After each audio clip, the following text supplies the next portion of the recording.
하나 씨가 손톱을 다듬고 있네요. 그런데 표정이 왜 이렇게 심각하죠? 저는 손톱이 좀 빨리 자라는 편인 것 같아요. 얼마 전에 잘랐는데 벌써 이만큼이나 긴 거 있죠? 손톱이 자라는 건 당연하죠. 손발톱은 우리의 손가락과 발가락을 보호하기 위한 거잖아요. 네, 그런데 여름철엔 특히 더 빨리 자라는 것 같아요. 또 손톱이 발톱보다도 더 빨리 자라는 것 같고요. 그러게요. 생각해보니 같은 손톱이라도 5손가락 모두 자라는 속도가 다른 것 같네요.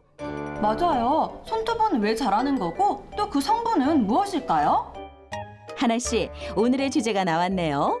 그럼 지금부터 손톱에 대해 자세히 알아볼까요? 좋아요. 오늘은 손톱에 대한 궁금증을 시원하게 해소해 볼게요.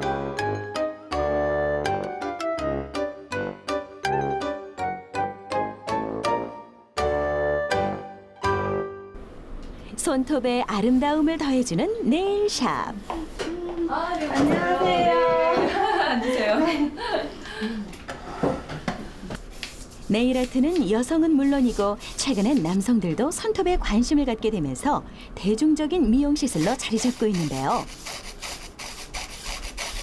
하나 씨도 손톱의 건강 상태를 알아보고 올바른 방법으로 관리를 받아보기로 했습니다.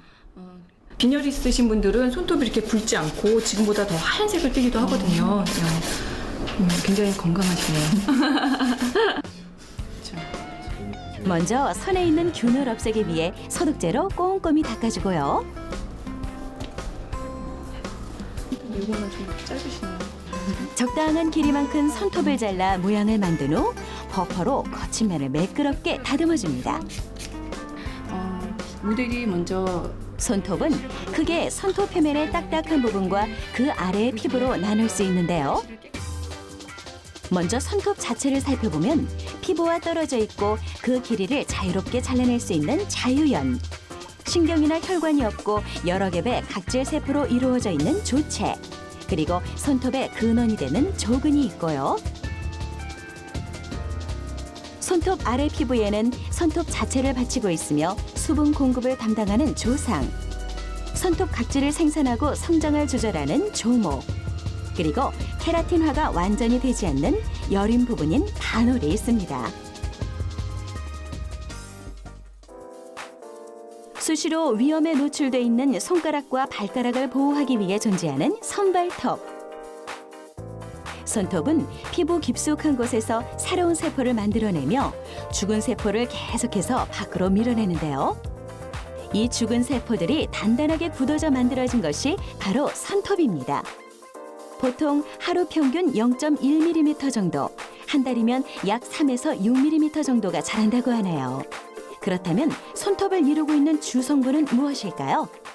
주로 정말 케라틴 단백질인데, 이 케라틴 단백질은 우리의 신체를 구성하고 있는 성분 중에서 그 물 다음으로 가장 많은 것이 그 단백질입니다. 특히 그 손톱, 그 발톱에는 그 케라틴이라는 단백질이 그 90% 이상 그 차지하는데, 이 케라틴이라는 것은 우리 피부의 가장 그 바깥층인 상피세포에 있는 섬유질 구조를 가진 어떤 단백질로서 매우 안정적이고 강한 구조를 지닌 단백질을 일종으로서 우리가 각질이라고도 하죠. 각질.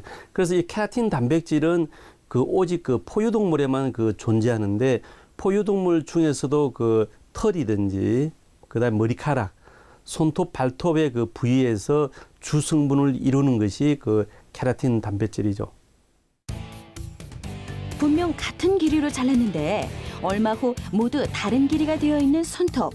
혹시 손 발톱마다 자라는 속도가 다른 걸까요?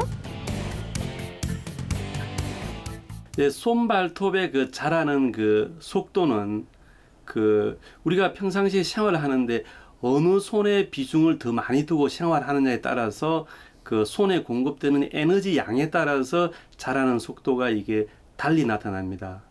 그 사람의 어떤 개인 차이는 있겠습니다만은 손가락 5개 중에 그 중지 같은 경우에는 그 혈관 분포가 가장 많은데 가장 빨리 자라고, 반면에 그 엄지 같은 경우에는 가장 속도가 느리죠.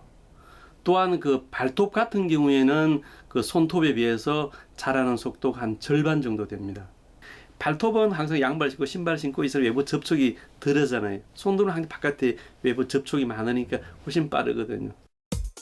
또한 연령으로 보면 20, 30대의 손톱이 가장 빠르게 자라고 유아기와 노년기에 가장 더디게 자랍니다. 하루 중에서는 낮에, 계절상으론 여름이 비교적 빨리 자라고요. 손톱이 완전히 자라서 대체되는 기간은 5, 6개월이 걸린다고 하네요. 깔끔하게 다듬어지고 있는 하나 씨의 손톱. 손톱 뿌리에 존재하는 각질 세포인 큐티클을 제거하는 중인데요. 큐티클 오일이나 리무버를 발라 유연한 상태가 되면 피부로부터 떼어냅니다. 그렇다면 큐티클의 역할은 무엇이며 이를 제거할 시 유의해야 할 점은 없을까요? 네, 이 큐티클은 우리 손발톱에 존재하는 일종의 그 부드러운 각질이라고 생각하시면 되고요. 우리 피부를 보호하기 위해서 각질이라는 게 있거든요. 이 큐티클도 이 외부로부터의 미생물이나 세균이 이 피부 안쪽으로 스며드는 것을 막아주기 위한 그 일종의 보호막이라고 생각을 하시면 돼요.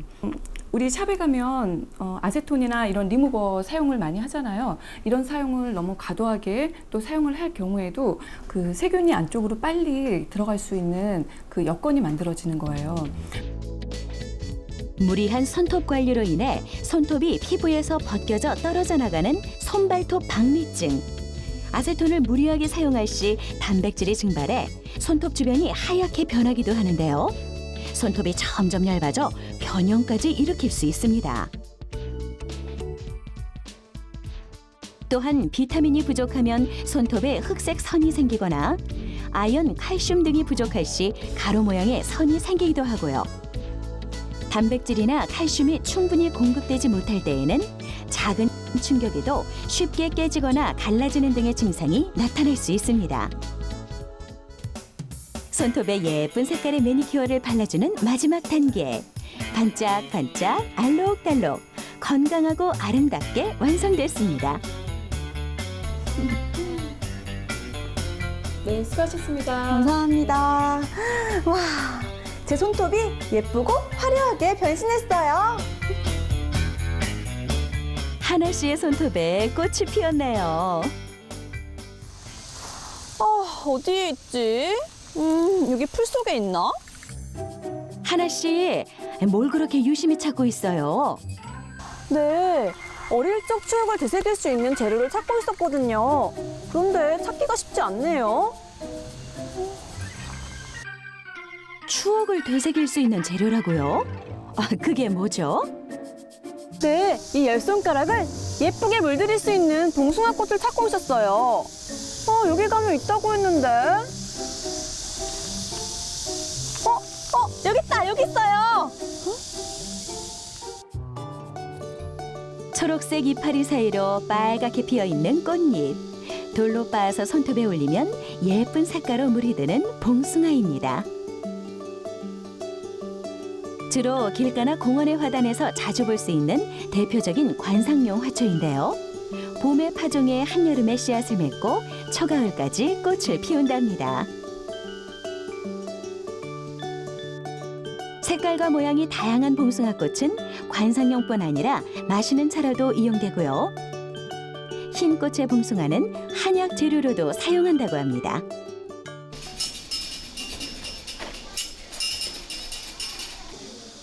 손톱에 봉숭아 꽃물을 들일 수 있는 특별한 체험.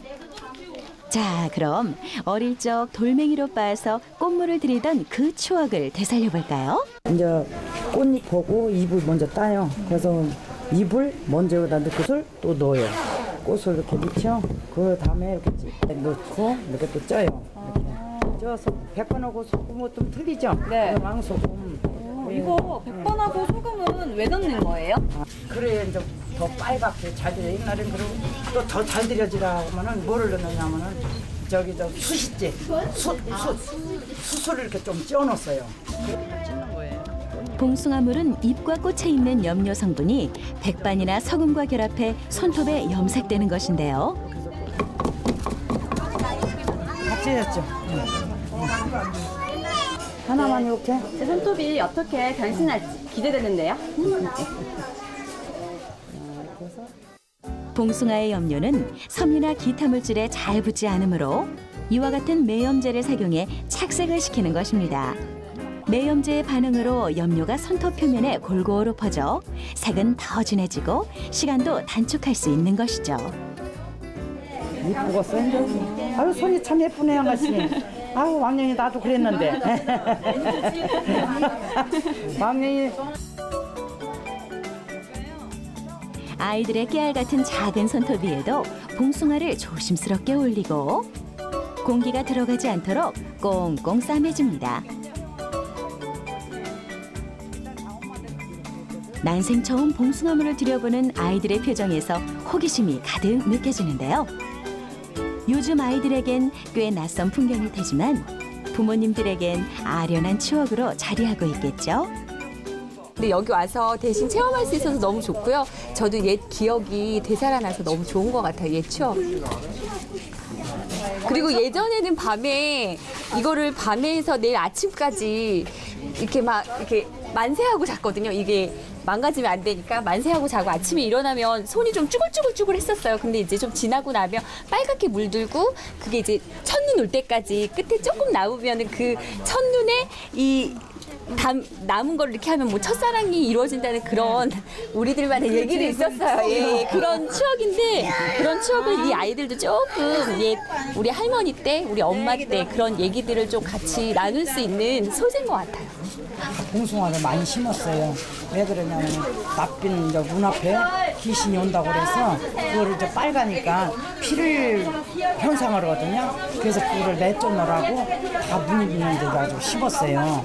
심고 보니까는 그것만 심어서도 참 저기가 안 된다. 그러니까는 이제 사람도 이제 여기 좀 들여보자. 그리고 사람도 이제 좀 애기 있다든지 하면 그걸 이제 소멸을 하기 위해서 우선 봉숭아물 좀 들여보자. 그래서 그때부터 봉숭아물을 들이기 시작했어요. 아름다움을 위한 것도 있었지만 악기나 뱀을 쫓기 위한 풍습으로 시작되었던 봉숭아 물들이기. 선조들의 지혜와 놀이를 직접 체험함으로써 그 유래와 이에 얽힌 재미난 이야기까지 알 수 있었습니다.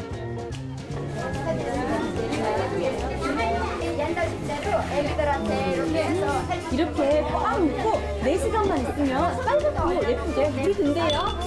하나 씨 정말 기대되는데요. 우리 아이들은 어떤 색깔을 원할까요? 무지개 색깔. 초록색. 빨간색이요. 핑크 색깔. 빨간색. 주황색. 이렇게 손톱에 대고 하는 거. 다음에 되고. 봉숭아야, 예쁘게 들어라. 저도 기대할게요.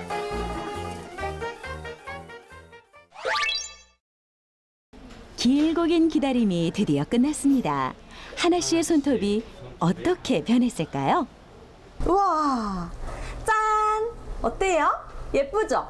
이렇게 봉숭아물이 첫눈 올 때까지 유지가 되면 첫사랑이 이루어진대요. 첫사랑의 설렘처럼 어여쁜 색깔의 봉숭아물. 그런데 봉숭아는 반드시 손톱에만 물이 들 수 있냐고요? 단백질 성분인 명주에 봉숭아 염색을 했을 때에는 손톱과 같이 주황색 빛으로 염색이 가능하고요.